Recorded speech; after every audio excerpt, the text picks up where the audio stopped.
kem hồng hoa nếu trích ban hồng khăn liền sa câu ba mèo na phần khoa va hồng mu sắc câu ba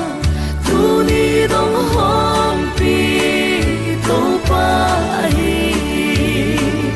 hồng ba tôi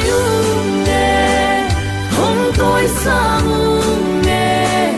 câu tê hồng hoài vang liền tàu ba ô nắng vàng nung ta nắng vàng khăng tung ba tôi đã sang về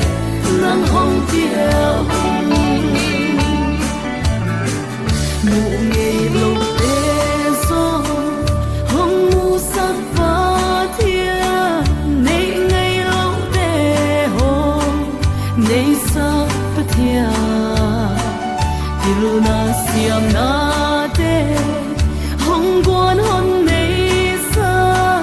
vang liên tung ba thia nắng vang hiền hồng ba tôi nghe hồng tôi sang nghe câu tê hồng hoài vang liên tàu ba ô nắng vàng nung ta nắng vàng khăng tàu ba tôi đã sang về nắng hồng tiêu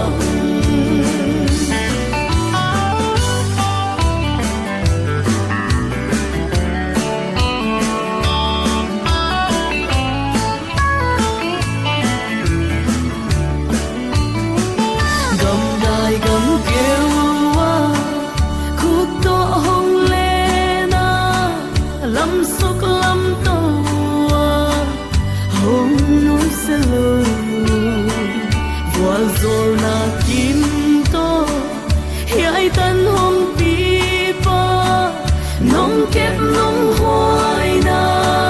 lia đến xa nghe hồng pa tôi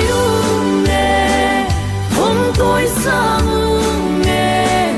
câu tê hồng hoài vang liên tàu ba ô